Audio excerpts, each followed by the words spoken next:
Bonjour et bienvenue dans notre nouvelle vidéo sur le programme d'histoire de 6e. Nous sommes toujours sur le thème conquête paix romaine et romanisation. C'est la deuxième vidéo de ce thème, celle sur la paix romaine. Nous nous y poserons la question, comment s'exerce la domination romaine à l'intérieur de l'Empire au IIe siècle? Avez-vous reconnu le monument sur la photo? Oui, c'est bien le pont du Gard. En fait, c'est un aqueduc, c'est-à-dire une construction qui permet de transporter l'eau d'une source jusqu'à une ville. Et vous voyez, cette construction romaine permet ici à l'eau de franchir dans des canalisations une vallée étroite. Comme vous le constatez, la romanisation, c'est notamment la création de réseaux d'aqueducs, réseaux routiers, qui permettent la prospérité de l'ensemble du monde romain. Alors, commençons. Alors, tout d'abord, le sommaire de cette leçon. Le sommaire, c'est en première partie un empire administré et protégé, ce que l'on appelle la Pax Romana, et en deuxième partie, un empire prospère. Vous voyez la carte avec l'ensemble de l'empire à son apogée. Vous voyez qu'il entoure tout le bassin méditerranéen et qu'il va même en Bretagne. Attention, pas la Bretagne française, non, la Bretagne, ce que les Romains appelaient la Bretagne, c'est ce que nous appelons aujourd'hui l'Angleterre. Commençons.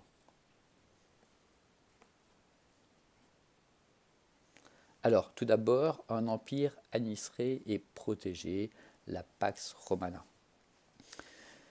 L'administration de l'empire se fait par province. Regardez la carte, chaque morceau de l'empire romain est découpé en différentes provinces, chacune a sa propre couleur sur notre carte, et elle permet, cette division en provinces, de gouverner l'empire. Alors cet empire est gouverné dans chaque province par un gouverneur. Ce gouverneur est nommé soit par l'empereur pour les provinces stratégiques comme l'Égypte, soit par le Sénat.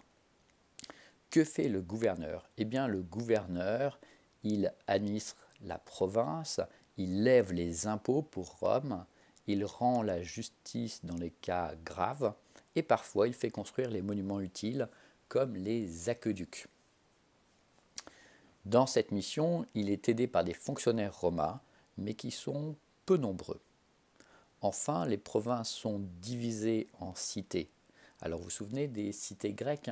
Eh bien voilà, l'Empire romain, il est organisé en cités, c'est-à-dire une ville avec son territoire. Et ces cités s'administrent elles-mêmes, elles administrent leur territoire avec des magistrats et un sénat. Oui, un sénat comme à Rome dans chaque cité. Alors, comment cet empire est-il protégé? Eh bien, il est protégé par l'armée romaine organisée en légions.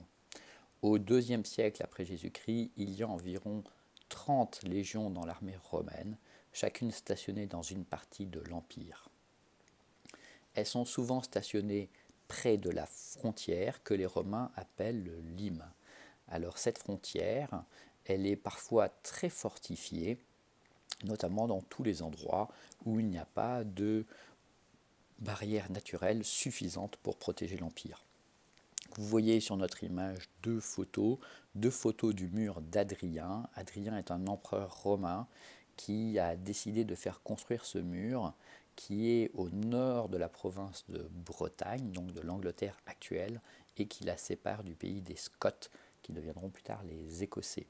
Alors en haut à droite, vous voyez ce qu'il reste de ce mur, un endroit précis, et en bas, vous voyez une reconstitution du même type d'endroit, c'est-à-dire d'un fortin dans le mur, où vous pouvez stationner quelques soldats pour surveiller le mur. Alors, cette Pax Romana, comment se traduit-elle à l'intérieur de l'Empire? Elle se traduit notamment par le fait que les peuples qui font partie de l'Empire ne peuvent plus se faire la guerre entre eux. Les légions les en empêchent et elles les empêchent aussi de se révolter. Ou quand ils se révoltent, les légions rétablissent la paix en réprimant les révoltes, souvent de façon sanglante. Nous avons deux exemples bien connus, la révolte de Judée en 70, qui conduit les légions romaines à détruire le temple de Jérusalem, les légions commandées par Titus. Et vous voyez sur notre photo un bas-relief de l'arc de Titus à Rome, et vous voyez les soldats romains qui emportent la menorah, symbole de la religion juive.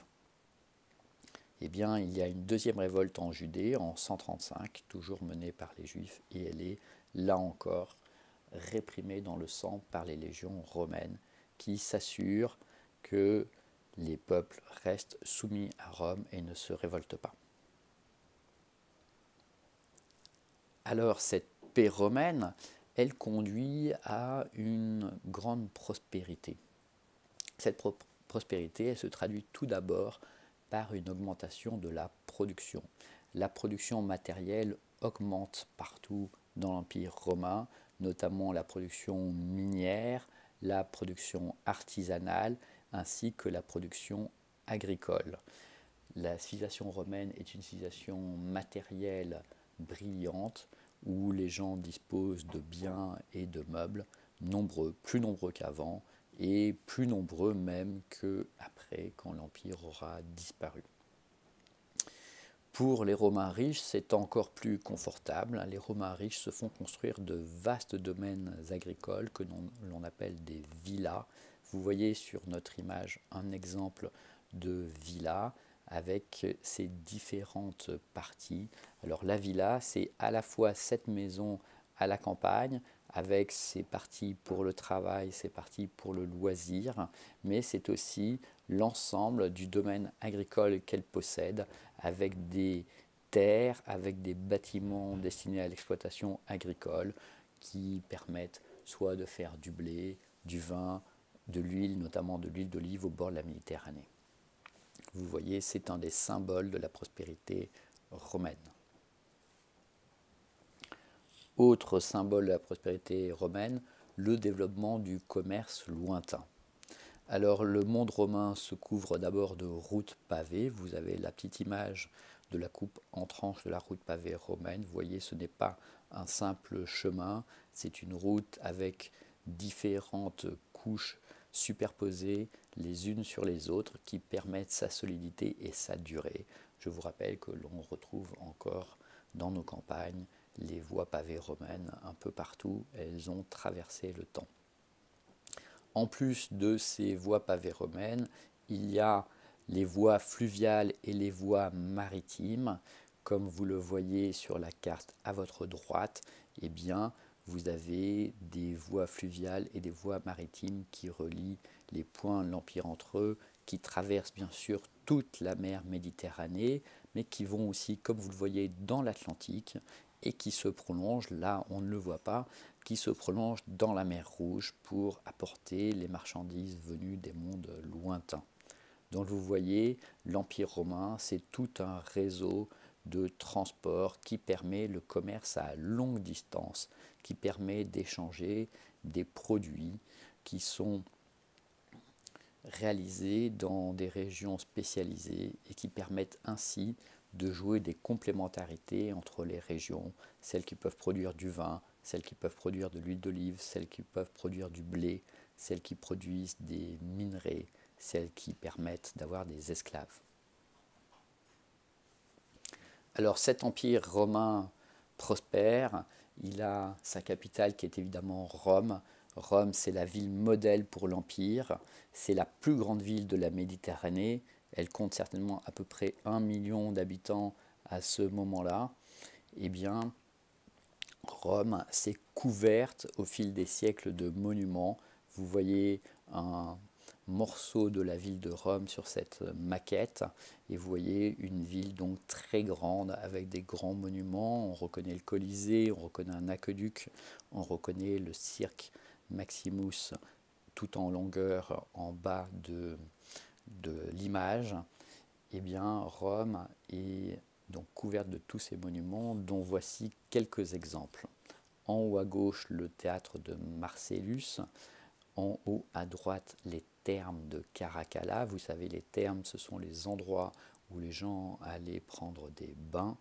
En bas, vous retrouvez à gauche le Panthéon, et à droite le Colisée où avaient lieu les Jeux du cirque. Alors ces photos, ce sont celles de notre époque, hein, ça nous montre dans quel état sont ces monuments romains aujourd'hui. Eh bien ce modèle de Rome, il est imité un peu partout dans l'Empire. Chaque ville, chaque cité cherche à ressembler le plus possible à Rome et à prendre une part de son prestige en montant toute leur prospérité, en construisant des bâtiments qui copient les bâtiments romains. Vous avez par exemple au milieu de notre page l'image du temple qui se trouve à Nîmes. Vous voyez à Nîmes en Gaule, il existe toujours, c'est une photo contemporaine évidemment que nous avons là sous les yeux. Et vous avez à droite une image d'une ville gauloise romaine avec son cirque, son amphithéâtre et ses thermes. Donc dans toutes les villes de l'Empire romain, les magistrats font construire des bâtiments qui cherchent à imiter Rome et les habitants cherchent à vivre à la romaine, à prendre des bains, à assister aux jeux et aux différentes fêtes, notamment celles en l'honneur de l'Empire. Voici donc pour notre vidéo sur la paix romaine. J'espère qu'elle vous a intéressé et je vous donne rendez-vous très bientôt pour une nouvelle vidéo. Merci, au revoir.